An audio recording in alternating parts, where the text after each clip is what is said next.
हाय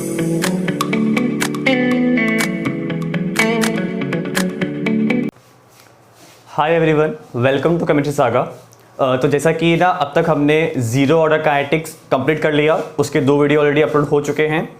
आज हमें शुरू करना है फर्स्ट ऑर्डर काइनेटिक्स। ओके, तो फर्स्ट ऑर्डर काइनेटिक्स क्या होता है, इसकी डेफिनेशन, इंटीग्रेटेड रेट लॉ, इसका कैसे ड्राइव करना है, उसका पूरा डेरिवेशन आपको इस वीडियो में मिलेगा। साथ में लास्ट में हम इसको कंपेयर करेंगे with the zero order reaction.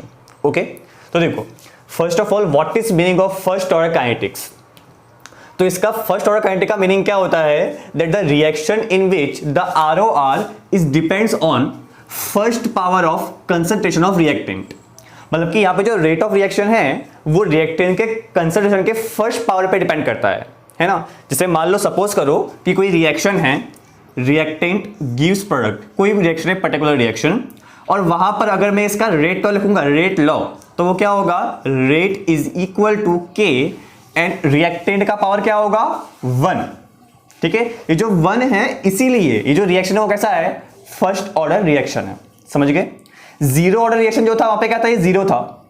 अगर सेकंड ऑर्डर होगा तो क्या होगा, 2 होगा। मतलब कि यही जो पावर है ये चेंज होता रहेगा, तो ऑर्डर ऑफ रिएक्शन भी चेंज होते रहेंगे। ठीक है, तो ये हो गया इसका रेट लॉ। अब इस रेट लॉ की हेल्प से हम इसका अब डिराइव करेंगे integrated rate law, which is very very important question for the BSc first year and 12th class student. Okay, तो इसका डेरिवेशन है आगे।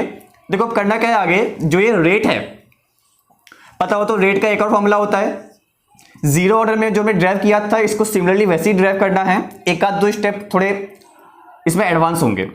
रेट इज इक्वल टू, उसका ऑलरेडी एक फॉर्मूला है, -dr/dt, है ना। इस फॉर्मूले को यहाँ पे सब्स्टिट्यूट करो तो क्या होगा, rate is equal to, sorry, rate की जगह पे क्या रखना है, -dr/dt is equal to K power R, sorry, consideration of R। ठीक है, अब क्या करो, माइनस को उधर ले जाओ, dt को भी सामने ले जाओ, और इस R को यहां पे ले आओ। मीन्स को थोड़ा मैं इस इक्वेशन को मैं रीअरेंज करता हूं। ओके, तो क्या होगा, dr/r is equal to -K dt। यहां तक आ गए, मैंने खाली इक्वेशन को रीअरेंज किया है। अब जो ये फॉर्म दिख रहा है, यहां क्या करना है, अब हमें यहां पे इस इक्वेशन का इंटीग्रेशन करना है। ठीक है, तो इसका इंटीग्रेशन करेंगे, integration dr/r is equal to integration -K dt। और इंटीग्रेशन कर रहे हैं तो ऑफकोर्स लिमिट लगा रही होगी। यहां पर लिमिट क्या लगाएंगे, जैसे हम लगाई थी जीरो ऑर्डर में, सेम टू सेम वैसे यहां पर लिमिट लगा रही हैं। हमें इनिशियल कंडीशन और फाइनल के लिए लिमिट यूज करनी है, तो थोड़ा सोचते हैं इस बारे में, क्या लिमिट हम क्या रखेंगे। इनिशियली मतलब कब, जब मेरा टाइम 0 था, t इज इक्वल टू 0। जब टाइम 0 था मतलब कि रिएक्शन भी स्टार्ट नहीं हुआ है, तो जो रिएक्टेंट है उसका कंसंट्रेशन सपोज करते हैं कि वो R0 था। R0 मतलब क्या, जितना रिएक्टेंट है अभी उतना पूरा है, रिएक्शन स्टार्ट नहीं हुआ। This is initial situation. And finally क्या होगा, 8 टाइम t, मान लो t टाइम गुजर गया, देन आफ्टर जो रिएक्टेंट वो कितना बचा हुआ है, वो है RT, which is RT means remaining concentration, means की 80 टाइम कितना रिएक्टेंट अभी कंज्यूम नहीं हुआ, अनकंज्यूम्ड रिएक्टेंट कितना है। ठीक है, फॉर एग्जांपल अगर 100 मॉलिक्यूल थे एंड 2 मिनट के बाद 70 कन्वर्ट हो गया प्रोडक्ट में, तो कितने बचे, 30 बचे ना। तो ये वही कंसंट्रेशन है। Okay, it is a remaining concentration 8 time t। It mean यहाँ पे हमें लिमिट मिल गई है कि यहाँ पे जो कंसंट्रेशन है उसकी लिमिट होगा R0 initially, RT final, remaining concentration RT। यहां क्या होगा, टाइम t 0 से t, तो लगा दो उसको, तो इंटीग्रेशन R0 से RT तक, then dr/r is equal to, अब देखो -K इज अ कांस्टेंट, और कांस्टेंट का कभी इंटीग्रेशन नहीं होता, integration 0 to t and dt। Okay, अब यहां पे एक बात अच्छे से याद रखना कि इसका इंटीग्रेशन क्या होता है। dr/r का इंटीग्रेशन होता है ln r। ठीक है, इसका इंटीग्रेशन क्या होगा, ln r, है ना। केमिस्ट्री में कहीं भी या फिर मैथमेटिक्स में कहीं भी जब इंटीग्रेशन करते हैं इस वाले फॉर्म का, तो उसका आंसर ln r होता है ना। और यहाँ पे जो ln r है उसका फिर लिमिट क्या होगी, लिमिट होगी उसकी जो यहाँ रखी हुई है, R0 से कहाँ तक RT। Is equal to minus k, यहां भी रखोगे, पहले आएगी अपर लिमिट, सॉरी हाँ यहाँ पे ऐसे रख देते हैं फिलहाल, फिर बाद में रखेंगे लिमिट t 0 से लेकर t। चलो अब लिमिट रखना शुरू करते हैं। लिमिट कैसे रखना है, upper limit minus lower limit. So upper limit कितना है, ln rt minus ln r naught is equal to minus k, upper limit t है और लोअर लिमिट 0 है, तो अगर मैं उस लिमिट को यहाँ पर पुट करूंगा तो k इंटू 0 आएगा और ये पूरा फैक्टर 0 हो जाएगा, तो मैं इसे नहीं लिख रहा, ठीक है। इतना आ गया, हो गया इतना।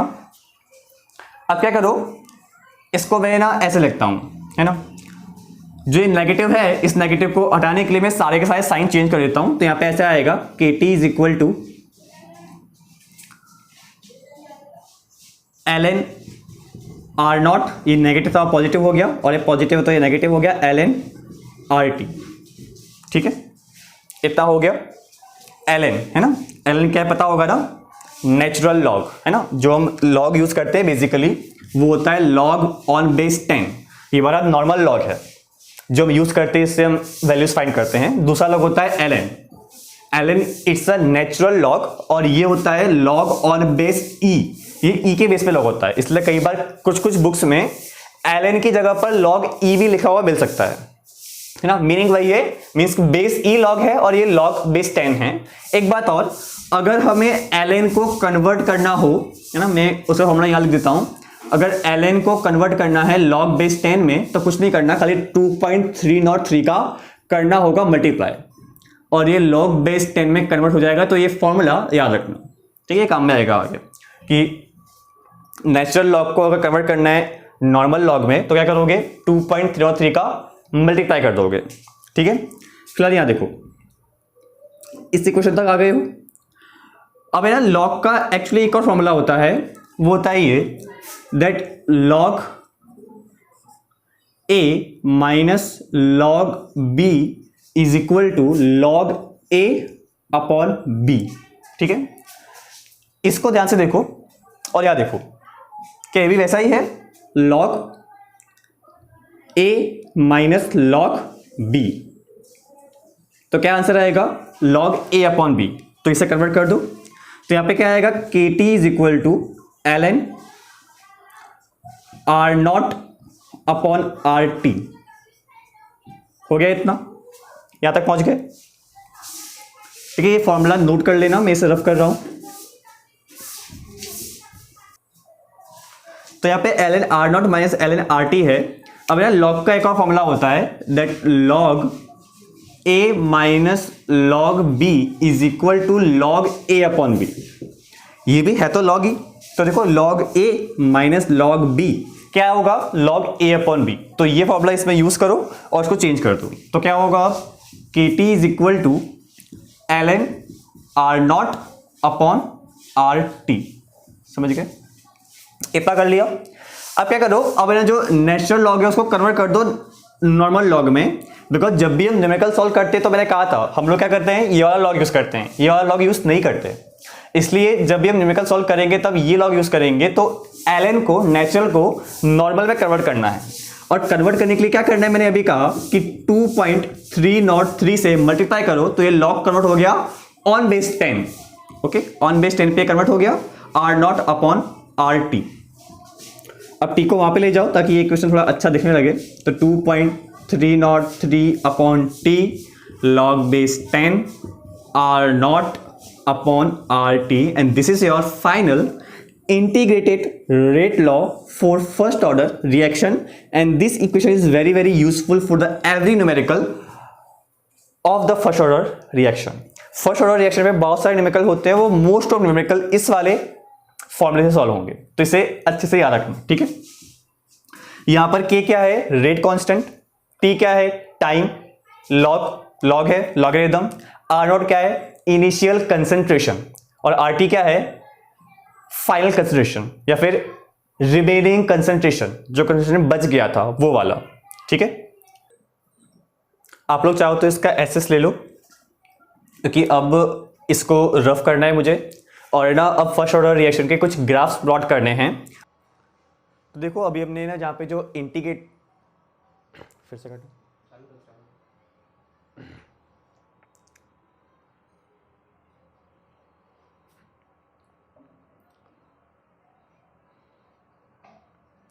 हाँ, तो हमने ना अभी यहाँ पे जो इंटीग्रेटेड रेट लॉ डिराइव किया था, मैं उसको यहाँ पे लिखता हूँ।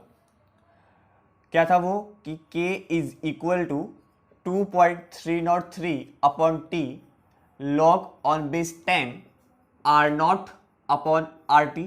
ठीक है, ये अभी हमने डिराइव किया था। अब हमें करना है, हमें फर्स्ट ऑर्डर रिएक्शन के लिए जितने ग्राफ्स होते हैं उन्हें प्लॉट करना है। ठीक है, तो ग्राफ कैसे प्लॉट करेंगे वो मैं यहाँ प्लॉट करूंगा और उसके सारी इक्वेशन यहाँ लिखते हैं। तो पहले जो हमने ये इक्वेशन डिराइव किया है इसको मैं थोड़ा सा रीअरेंज करता हूँ। ओके, तो देखो इसको है ना बनाओ सब्जेक्ट, बाकी सब भेजो सामने। तो log base 10 r naught upon r t is equal to k t upon 2.303। अब ये जो इक्वेशन आया है इसको कंपेयर करो y is equal to m x plus c and you can note that here the c is not there. It means what कि graph के अंदर इंटरसेप्ट नहीं होने वाला। सी क्या था? इंटरसेप्ट था, मतलब ग्राफ में इंटरसेप्ट नहीं होगा, ग्राफ की स्टार्टिंग 0 पॉइंट से होगी। ठीक है, यहां पे जो एम है वो स्लोप कितना है? स्लोप है हमारा ये k अपॉन 2.303 और मैं ग्राफ प्लॉट करना है log 10 r naught upon r t versus t के। ठीक है, तो करते हैं, यहां पे मैं दोनों एक्सिस ड्रॉ करता हूं। y axis, x axis, x पर क्या है देखो इक्वेशन में t, y पर क्या है log base 10 r naught upon r t. Okay, graph कैसा आएगा? Straight line, because y is equal to mx plus c equation है। स्लोप कैसा है? Positive, that's why the graph will be in the increasing manner like that.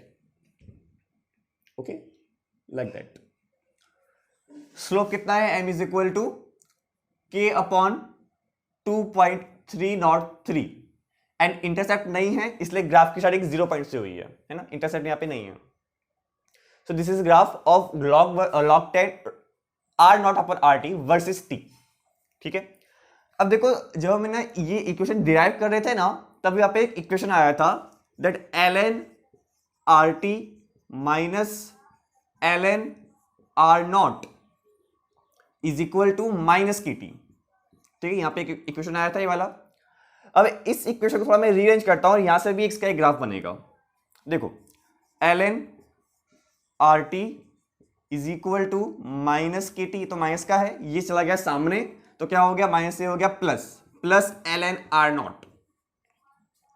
अब ये जो equation आया है इसको आप कंपेयर करो y is equal to m x plus c and you can note that here the intercept is ln r naught, the slope is minus of k and y is ln r t, x is t।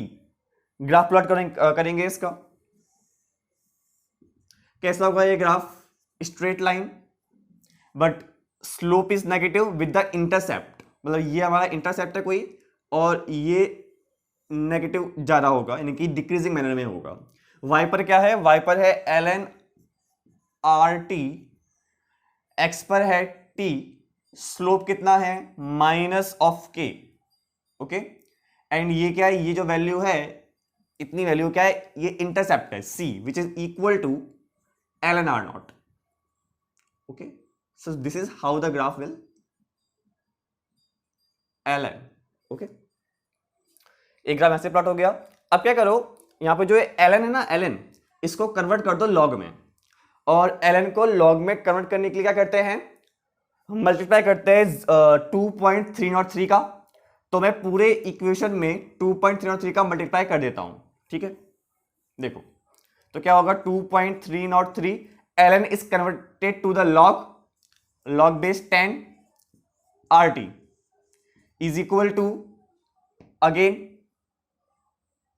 here minus KT plus 2.303 log base 10 R naught। अब क्या करो? पूरे equation को 2.303 से divide कर दो, तो ये वाला और ये वाला कट हो जाएगा, यहां पर डिवाइड में आ जाएगा। ठीक है, पूरी इक्वेशन को डिवाइड करना है। तो यहां पे जो फाइनल इक्वेशन आएगा वो क्या आएगा? log base 10 r t is equal to minus k t upon 2.303 plus log base 10 r naught. आ गया ये इक्वेशन। अब इक्वेशन को फिर से कंपेयर करो, y is equal to m x plus c, और देखो यहां से एक और ग्राफ जनरेट होगा where the c is intercept, y log base 10 rt, x is time, now the slope is minus k upon 2.303। ठीक है, तो सर ग्राफ खुद भी प्लॉट कर सकते हो, खाली क्या चेंज करना है देखो,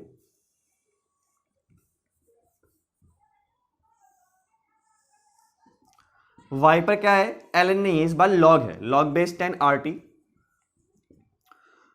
यहां पर क्या है, time on the x axis. Graph में क्या है देखो, नेगेटिव स्लोप है, ऐसा ही आएगा इस तरह से। स्लोप क्या है, minus k upon 2.303 and the intercept is the log base 10 r naught. हो गया। तो यहां पे इस तरह से इसके 3 ग्राफ बन के सामने आए हैं and they all graph are the identity for the first order reaction.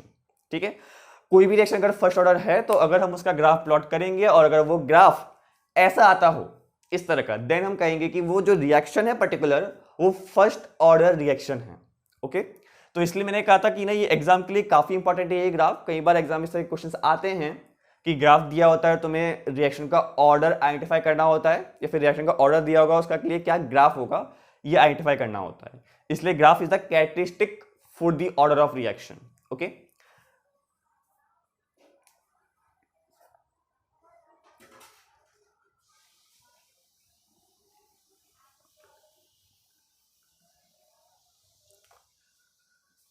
अच्छा यहाँ पे एक चीज और रह गई है, वो देखो, ये जो इक्वेशन है देखो, ये इस इक्वेशन में क्या लिखा हुआ है, ln rt minus ln r naught. ठीक है, हमने एक फॉर्मूला पढ़ रखा था that log a minus log b is equal to log a upon b। तो भी अभी वही है, ln b तो एक log ही है, तो ln a minus ln b is equal to ln a upon b है। तो मैं इसको इस फॉर्म में कन्वर्ट कर देता हूं फिलहाल। तो क्या होगा, ln rt upon r naught is equal to minus k t. अब अगर जो ln है, ये ln को इक्वल टू के उस तरफ भेज दो, है ना, और जब ln इक्वल टू के उस तरफ जाएगा तो बन जाएगा e के बेस में, मतलब यहां पे जो वैल्यू आएगी वो इस तरह से आएगी that rt upon r naught is equal to e the power minus k t, यानी कि सामने जो भी था वो अब e के पावर में आ गया। ln जब उस तरफ जाएगा तो सामने जो भी चीज होगी वो e के पावर में आ जाएगी। ठीक है, तो यहां से मैं जो फाइनल इक्वेशन आएगा वो क्या आएगा, ये जो यहाँ पे नीचे है वो सामने जाएगा, डिवाइड में है तो वहां जाएगा मल्टीप्लिकेशन में, तो हो जाएगा r t is equal to r naught into e raise to minus k t. It will be like that, and this form is called exponential form of first order reaction. Okay, what?